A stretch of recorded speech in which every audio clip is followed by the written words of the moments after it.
We tried to talk about the nutritional part, but they're all interconnected. Everything's interconnected. So there's other parts of it that I will be talking about. So the name of the talk is How to Take Care of Your Brain. And you could go to the next one. We want to, brain health is lifetime health, and healthy eating is part of healthy living. I'm going to talk about how your brain functions and the support that it needs to prevent deterioration as you age. The first concept is to be proactive about your health. This picture says a lot about healthy living. We want you to do things that you enjoy, be physically active, be mindful of safety, and stay social with your friends, which is very important to do. Next. Oh, great. So this is actually Wilmington Friends graduation. And I'm talking about how people have the responsibility to take care of themselves, to be mindful of themselves, so that they can enjoy a lifetime of interaction with their family. And here is one of the graduates with her grandparents at graduation. My son's actually attended Westtown, so I've been to graduations here as well. Next one. So bad health habits. These are bad health habits that most people understand that they have some control over. They're not just things that happen to you, and we need to be proactive about them. Even if you have these conditions, there's a lot you can do to correct them, mediate them. So they are, and I will be talking more about them: hypertension, diabetes, high cholesterol, obesity, physical inactivity, depression, smoking, and low education are health habits that affect brain health and brain function into the future. So the next one. So I'm going to do a biophysics or biochemical talk about the brain right now, just to give you an idea of what we're talking about and lead you on so you have an understanding of why and how what you do impacts your brain. So the first thing is that I like to say is that your brain is like a computer. There's a short-term and long-term function. There's a short-term and long-term memory. So the short-term memory is the hippocampus, which actually looks like a seahorse, and I'll show you a picture of that. And that takes into all of the short-term memory that you have. It's your memory bank for the day. But these are not long-term memory. They are short-term memory. And then at night when you're sleeping, your brain makes decisions about what you need to actually keep into long-term memory and what can just get thrown out. So an example of that would be what you had for lunch that day or the day before. So if you remember, unless you're packing a lunch and make the same thing every day, if someone asks you, what did you have for lunch last Wednesday? You probably don't remember that, and you probably don't need to remember that unless you had a going away party at work and everybody brought in a meal and it became an event and it was like a party. Then you would say, oh, last Wednesday, or gee, was that the Wednesday before? But you remember it, but there was something significant to remember. Otherwise, you don't want to overload your brain, and you can just throw out all of those things. But of course, if someone said to you at dinner, what did you have for lunch? You would remember, oh, gee, I skipped lunch, so I'm going to eat more for dinner, something like that. So that's how the hippocampus works. We could go to the next slide. This is really interesting. When they named the hippocampus, that's actually the anatomy of a hippocampus, and that's a seahorse, and hippo is horse, right, in Latin. So it's called the hippocampus, and it's about the size and the shape of a seahorse. Okay, next. These are neurons in the hippocampus, and there are millions and millions of them, like stars. And this is a PET scan of the hippocampus, and it's just showing the neurons. Now with aging, the hippocampus atrophies faster than the rest of your brain. You know, the brain sort of shrinks as you get older. And the hippocampus shrinks by about 0.5% a year after 40. And that's why memory lapses become more frequently after 40. This doesn't mean that your frontal area where the judgment is and ruminating about things or remembering important things and concepts is affected. It's not. We're just talking about this mechanical transfer of memory from the hippocampus to the gray matter on the outside of your brain. So what we want to do is we want to stimulate there are several types of dementia. I'll digress. I don't have a slide about it.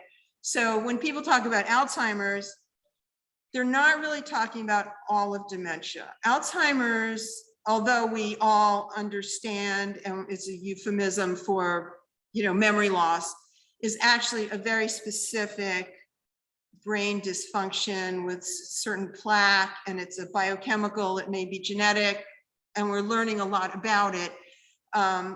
Even if you have the genes for it, it doesn't mean that you're going to get it. And healthy living, I think a combination will help prevent it. However, the vast majority of memory issues are vascular dementia, which is poor circulation to the brain.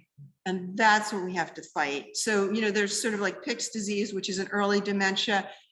You may have had experience of hearing of someone who is very vibrant, who may have come down with dementia like in their late 50s or even their 60s, and unfortunately passed away by the time they were 70. That's one type of form.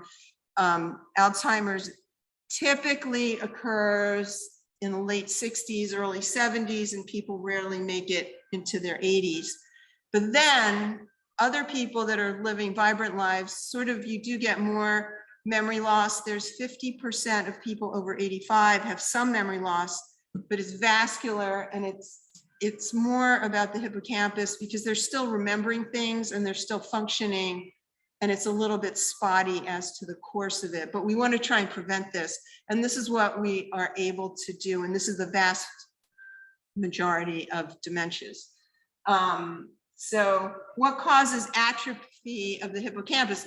All of these conditions show, when we do PET scans, MRIs, show atrophy in the hippocampus. So we know that that's really important. So first of all, obesity, smoking, and diabetes kind of slipped off there, but in white it's diabetes. Insomnia and sleep apnea don't allow the brain to recover, and it affects your sleep, which is very important. Obviously, concussions, some of it is from sports concussions, activities. It can be that you're participating in high-risk activities, you know, without proper headgear. You can have a car accident, slip and fall. I mean, some of it is totally unintentional. There's Alzheimer's, which I already discussed a little bit, which is somewhat genetic. And then there's stress and depression. Stress and depression are real, and they cause real changes in the brain on PET scans and MRIs. And so we need to have a better health system where we're addressing people's depression and actually treating it. And medication for depression actually helps prevent dementia. There was a study that I just want to interject, which is fascinating. There was a study of thousands of people. It was done at the Mayo Clinic in Florida. So they were mostly dealing with retired people from 70 to 90. And they wanted to see that if we treat depression, would people stay independent in their homes longer, or still have to go into nursing homes or assisted living or complete care? So they took a group of people that did not want medication, was not being treated, a group of people that were being treated with antidepressants. And they actually found that treating depression allowed people to stay in their homes almost indefinitely and able to do for themselves.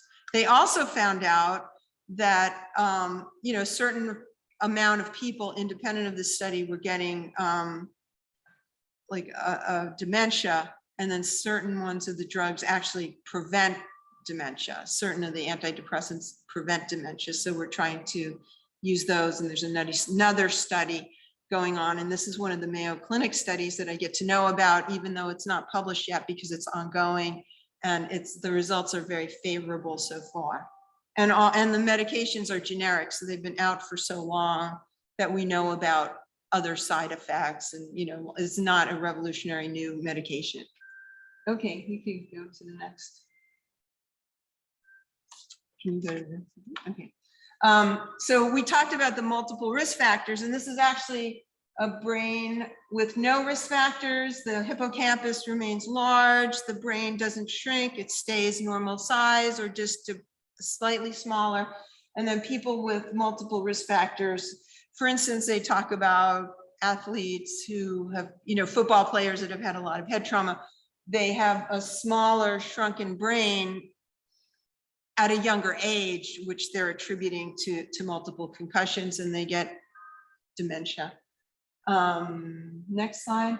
So if we can treat these risk factors, we can improve mental well-being and mental function into older ages. So the conditions that promote dementia are diabetes, hypertension, obesity, sleep apnea, insomnia, head trauma, genes, and stress. And a brain healthy diet, physical fitness, cognitive stimulation, quality sleep, and peace of mind actually promote health of your brain. Now, vascular health has a lot to do with the brain. So we're concentrating on what we know about vascular health to improve circulation and blood flow into your brain is the key to the vascular dementias. And that's a picture of the blood flow in the brain, which you can see there's a huge amount of blood vessels in the brain. And then there's a picture of the hippocampus with the blood supply of the hippocampus. If you go to the next one. So we want to optimize health management of hypertension, high cholesterol, high lipids, obesity, and diabetes. And one of the questions that people were asked, that I was asked to discuss, was the particular diets that will help with these conditions. And what I will say is there's diet, there's exercise, and I'll get into some of that, but there's also medical treatment. So medical treatment is very important, and a good relationship with your physician, getting medication, getting blood tests at the appropriate time, all help with the better management of these conditions to minimize the long-term deleterious effects of the hypertension or high cholesterol. So I'm going to talk about a healthy diet for each one. And then what I kind of do is put them all together for a general good diet. It was really wonderful when I went and gave the talk at Friends Home. They actually had they had hors d'oeuvres, appetizers before, and we discussed a healthy diet, and the food staff came up with a wonderful all heart healthy diet. We had fresh vegetables and a curry low-fat yogurt dip. We had nuts, we had berries, and we had chocolate. So that was all of our good snacks, which are certainly a good choices, good healthy eating choices. So for hypertension, you may have heard of the DASH diet. That came out from the Mayo Clinic about 12 years ago. And one of the most important problems with hypertension is high salt. There is so much salt, and I didn't write it down. I'm going to put it in one of my slides, is that processed foods are really, really high in salt. restaurant foods are really high in salt. So trying to stay away from a lot of processed foods is very important. And then not only the salt, but to avoid high cholesterol, because the high cholesterol will coat your arteries and veins, make them more stiff, and also impede oxygen transfer from your artery and veins into your tissues. We should avoid salt, but we want to increase potassium. Potassium is good, salt is bad. They kind of are opposite. So fruits have a lot of potassium, but so do green vegetables. There's just not enough room on the slide to talk about all the foods, but a lot of natural foods, dark green vegetables, lots of fruit, all high in potassium. Of course, people know about bananas are a go-to for increasing potassium.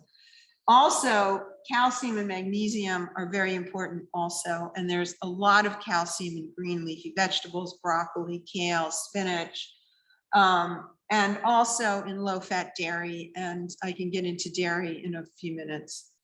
Let's go to the next one. Lowering cholesterol. So talking about cholesterol, I just tell people by far, the major source of cholesterol is in our diet comes from four-legged animals. So if you don't need a whole list of foods, you just have to think, did this come from a four-legged animal?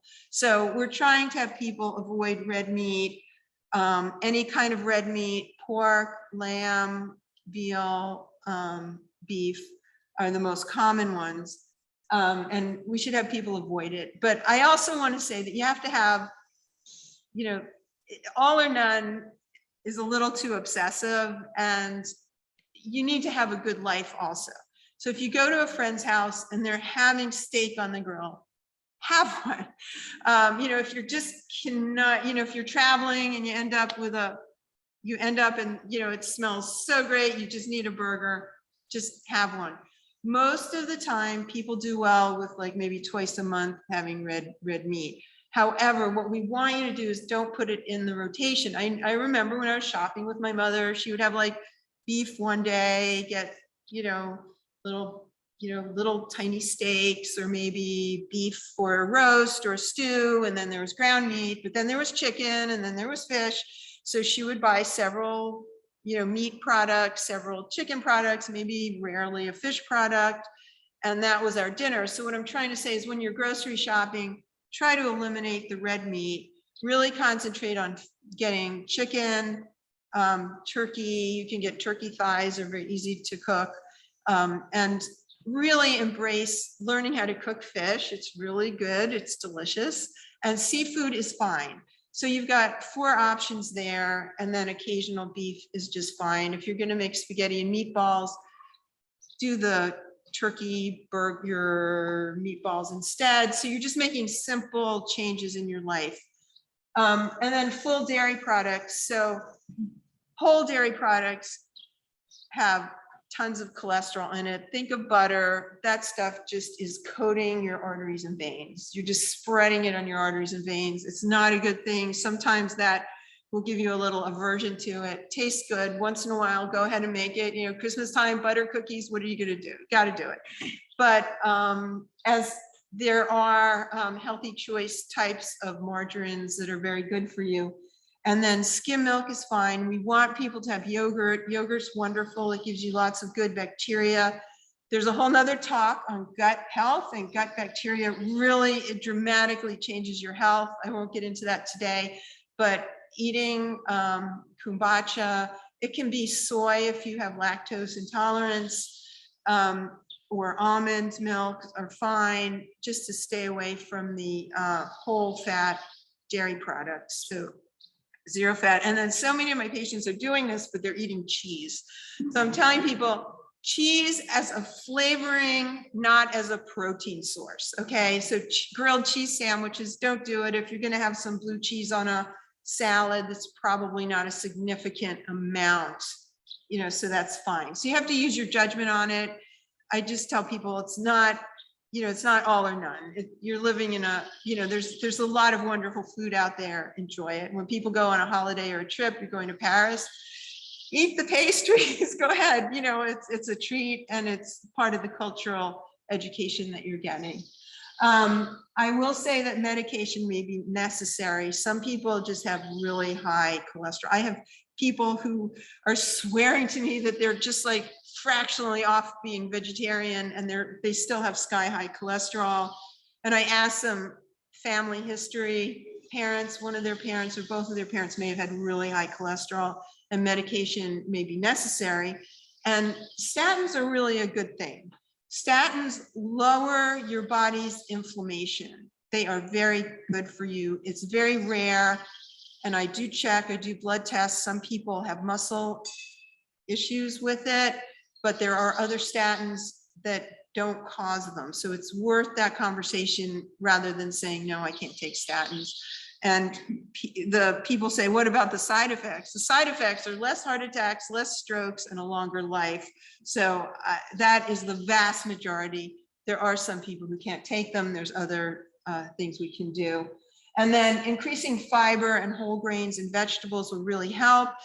If you're going to have that steak, make sure you're having a big salad with it, because the fiber of vegetables, the cholesterol kind of sticks to it, or it's harder for it to get absorbed that way. So if you do a pairing with a high cholesterol food by putting a lot of fiber also in your gut at the same time, not as much of it gets absorbed. So you can do both. Reducing lipids. Lipids are interesting. Some people don't have particularly high fat, but they have high lipids. And this is a very big problem. The lipids are very, very toxic to your arteries and veins and cause cholesterol buildup and plaque. They cause inflammation to your arteries and veins so that it all is sticky. So any sugar or fat will stick. Unfortunately, with a fast food lifestyle that a lot of people have, fried foods like French fries, any kind of fried food, even fried chicken, onion rings, all of this heavily fried food is very inflammatory for your body, even though it might be fried chicken. So the chicken is good, but the oils and the grease. So avoid fried foods and use olive oil primarily. There are artificial butters that are margarines that are good for you. Some canola, some avocado, too much of them is not good as well, but a little bit. And I think vegetable and corn oil are the real culprits, and they're very, very harmful and very inflammatory. And then of course, I didn't even have this in my talk because I don't even think about it, but you should not be using lard and avoid butter. So thanks. Next one.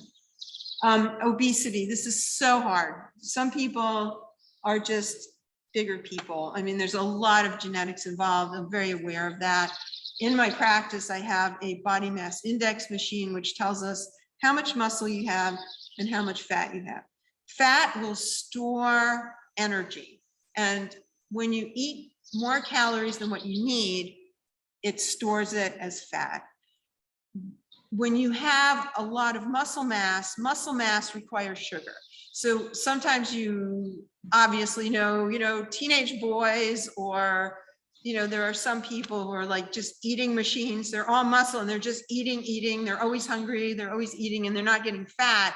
That's because the muscle mass needs sugar. But if you're getting too much calories, it will go into fat. So we're trying to have people keep their body mass in between 20 and 30. And it should be 25 is about normal. If it's too high, above 30, we want you to really look at decreasing the amount of calories that you're eating by reducing portion size and increasing exercise. There's another concept. We want people to increase exercise to burn calories, but by building muscle mass, you actually increase your body's need for calories. So you're actually able to cope with the calories that you're eating better. And then moderate intermittent fasting. There's been a lot of controversy about this, and I don't want to get into that. I mean, going into ketosis and everything, just the concept with the intermittent fasting, it doesn't have to be really, really stressful. usually people have been fasting all night. So if they skip breakfast or have breakfast later, what happens is they're running out of sugar energy from food they've digested, and they start to utilize fat mass. And so they can lose weight that way, just on a very slow basis, just by eating later in the day. Next one. Okay, diabetes is a little different because your body's not using the sugar properly, and it doesn't metabolize sugar properly for you. So medication will definitely help, but in the meantime, instead of your body automatically processing sugars and cholesterol and everything, you need to take over that function of avoiding sugars and calories for sugar. So white sugar and starches get absorbed really quickly. You want to try to modulate those, eliminate those, and use small amounts of complex carbohydrates, which get absorbed slowly and give your bloodstream the sugar that it needs without spiking it up really high. Avoid fats and cholesterol, because the sugar is very inflammatory to your arteries and veins, and any cholesterol that you are eating will stick to your arteries and veins. And then increasing fiber for fruits and vegetables is wonderful because it slows the sugar absorption and modulates your blood sugar to keep it lower. That being said, exercise is very important, and also to burn calories, and also using medication if it's needed.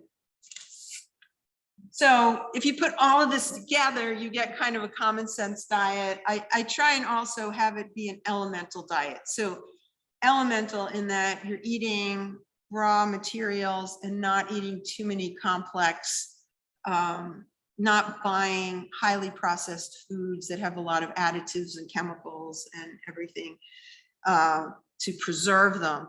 Also, it's in a perfect world that we would be eating all organic food. Organic food can be very highly priced. It can be very expensive. You have to balance out and wash vegetables very carefully to take off any chemical pesticides on the outside. An interesting thing is one of my patients, and someone that was very involved with plants in Longwood Gardens, said that if there was one organic food that you should invest in, it's organic bananas. And that's just such a surprise. And that's because there's been a lot of banana diseases around the world. And what they do is they actually drill chemicals into the roots around the trees so that the tree is taking up the chemicals, and it's not just being sprayed from the outside on the fruit, it's actually going into the tree and going into the fruit. So when you're eating bananas that are not organic, they actually have it embedded in the banana itself. So if you get organic ones, which will not break your budget for just everything, just if you focus on that and you're eating bananas, it's just a worthwhile change to make. The other fruits, you're basically wanting to just wash them because it's not really incorporated into the fruit itself. So avoid anything from four-legged animals. As I said, just try to avoid it. It's pretty impossible, but occasionally enjoy yourself, but it's the everyday, it's the shopping and not buying beef for your meal planning. And I also should say that beans and meatless meals are also a very good idea, maybe several times a week, unless you're really committed to trying to have a vegan or vegetarian existence. And that's a whole nother talk. I have another talk on how food affects the entire world, food production in the entire world. So that's another talk though. And it's, so eating less beef is a good thing. Eat natural unprocessed sugars. So I'm talking about fruits, use some honey instead. If you need some sugars. Increase fiber from fruits and vegetables. This is really important, and this is the gut health part, is that your gut biome of your intestines is something that we're studying a lot more of. it's the latest thing in medicine. And also we're learning a lot about it. So we want to have good bacteria in your gut. The bacteria that digests red meat is a highly inflammatory, and it puts toxins in your bloodstream that can be measured. And I actually, in my practice, I measure people's gut biome in a blood test once a year, and we can tell how well your body is absorbing and if you need to alter your diet. Most of my patients have got the message they're supposed to be eating a lot of green vegetables, so I'm seeing a vast improvement. There's a bacteria now. When I'm sure that you've heard this when you were growing up, that fiber is just there to keep you from being constipated. It just goes through. But it's cows and sheep and ruminants use that fiber and they can digest it. That's why they eat hay.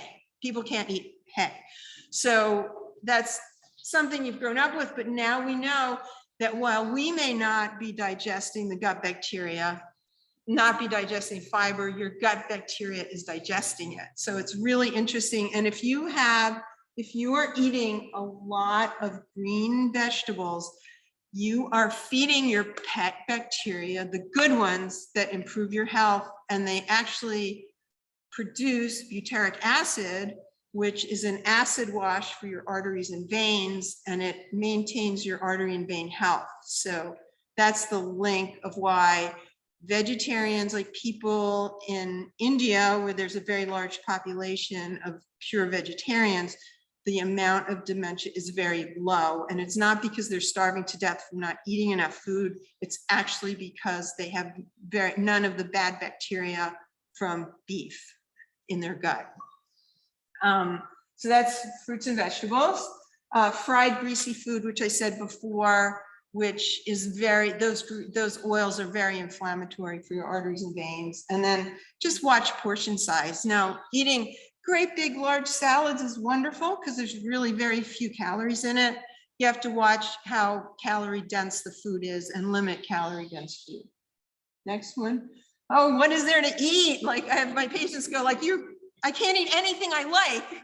It's not true, but you have to explore vegetarian dining, explore wonderful, wonderful ways. I remember that when I was young, broccoli was in a boiled pot, right? You boiled up the broccoli, you boiled up Brussels sprouts, and yuck, they were awful.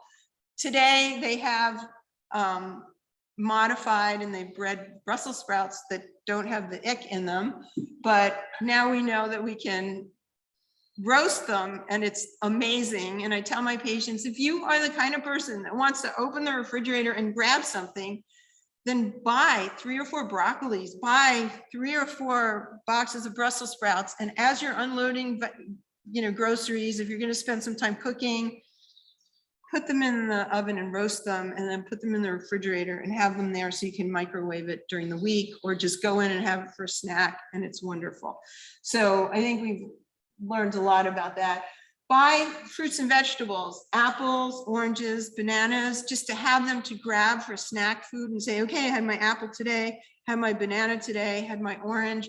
Small little oranges, if you can get organic oranges, what they've learned lately is that if you can wash them and while you're eating the orange, eat the peel as well. The peel is very anti-cancer.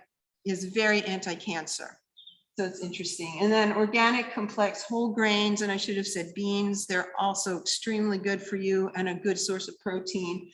And don't forget, there's dark chocolate. Okay, so like 72% dark chocolate, 1 or 2 ounces a day, has a lot of antioxidants and is a great reward at the end of the day if you've done well and or you're craving some chocolate. Next.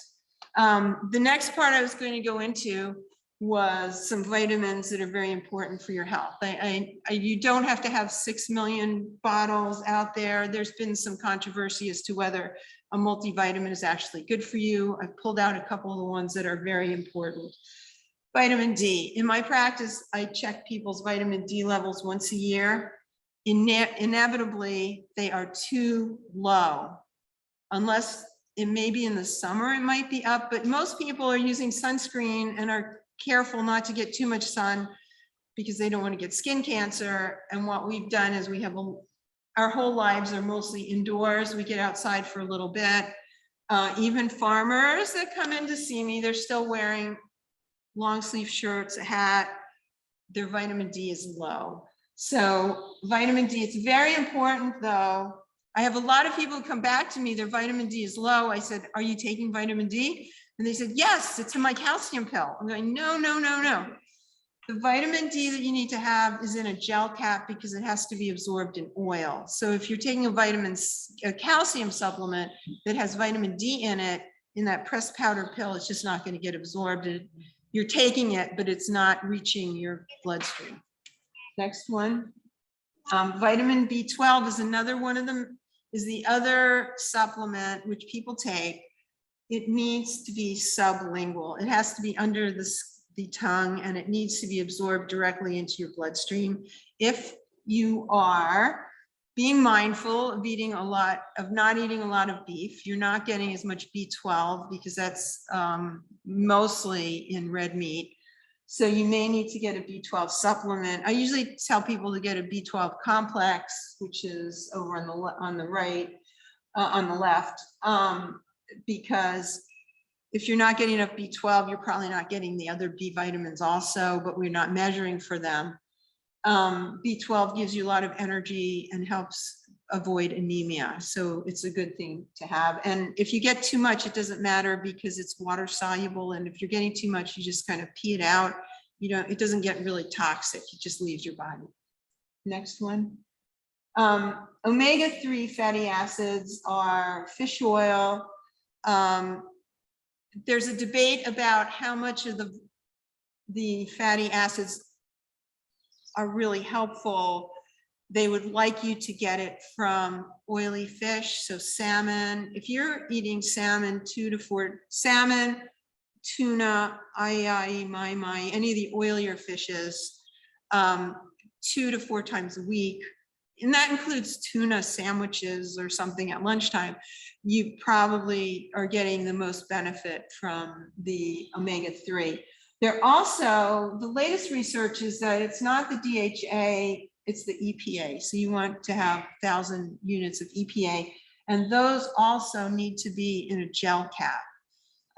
So if you're not getting enough fish, you probably should get some. And this helps with the fatty covering of your neurons in your brain. Next one. CoQ10. CoQ10 is very important.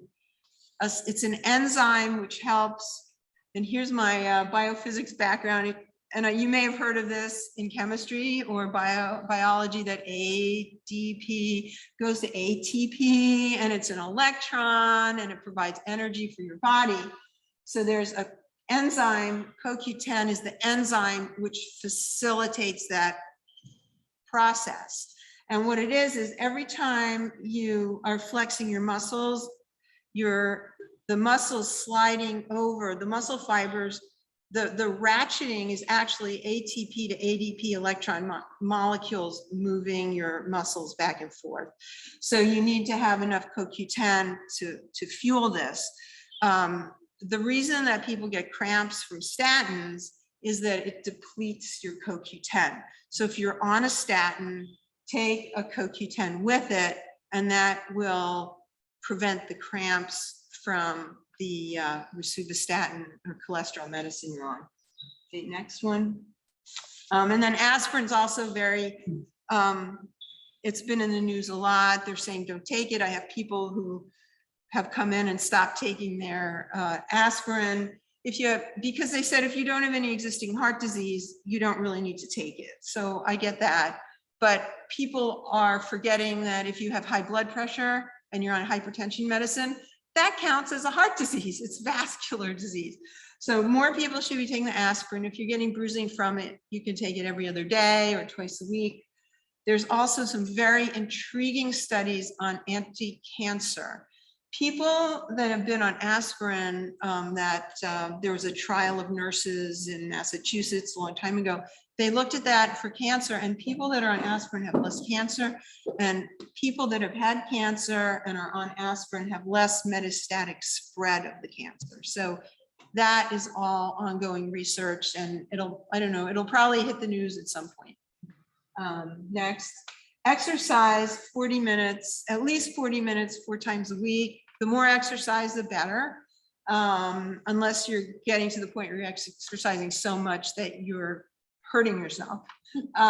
This is one of my patients who invited me to lunch. She's 95, and this is her garden, and she spends, I'm sure she spends more than 40 minutes, 4 times a week, taking care of her garden. So we really enjoyed that, but she's telling us about all the different plants in the garden. It was wonderful, and it keeps her active. It keeps her mind engaged. She has her friends over to see her garden, so it's a real source of joy to her, and it definitely keeps her more fit. Okay, learning new things. You need to learn new things. Here's a card game, playing cards, learning computer games, engaging, reading the newspaper, talking about it with people is always very good. Taking a course to learn something. Languages are very stimulating. Just playing games, being more involved, just having enjoyment, but challenging your brain. Some people are doing crossword puzzles, Sudoku, things like that. Next one. Treat depression. We talked about this. People who are depressed have shorter lifespans and circle into dementia at a much higher rate than people who don't. Now, what comes first? The depression, does that mean you're getting dementia? Is that an early sign of it? Or is it, you know, the other way around? It's kind of a chicken and egg kind of an argument, but just talking to people, being engaged, intergenerational engagement. And if just being social is not enough for depression, then get treatment, a therapist, medication. As I said, we found that some of the antidepressants actually dissolve away plaque in your brain and prevent dementia. It's pretty new stuff, really exciting, and I wish I could talk more about it. We don't have the results in yet, but it's very promising. The next one, sleep well. Okay, so if you have sleep problems, you really need to address it with sleep apnea testing. If you have lung disease and your oxygen is dropping, you may need just plain oxygen at night. If you're having issues with sleeping, sleeping is the time, this is circling back to the hippocampus, when your brain is processing your memory. So if your brain is not processing the memory, you're just going to lose them, and you'll get more forgetful and forget things over time. So sleep is very regenerative. It's our body's computer working to process memories. So everyone needs to have a good night's sleep. And if not, really work it through either with a therapist, medication, sleep apnea, but it needs to be discussed and it needs to be addressed. Next one. It's never too late to adopt a healthy lifestyle. This is my mother at 90. So we just want everyone to, you know, even if you've been eating red meat your whole life, you can stop, you can discuss it, you can look at all of these points and prevent deterioration of your brain going forward. Next one. So taking care of your health is taking care of your medical issues. Aerobic exercise is very important. Learning new things, being social, treating the depression, and sleeping well. So are all the other things besides a healthy diet that you need to do. And make life a win-win. That's 3 generations of my family. Yay. That's it. Thanks. So I'm willing to take questions. Thank you.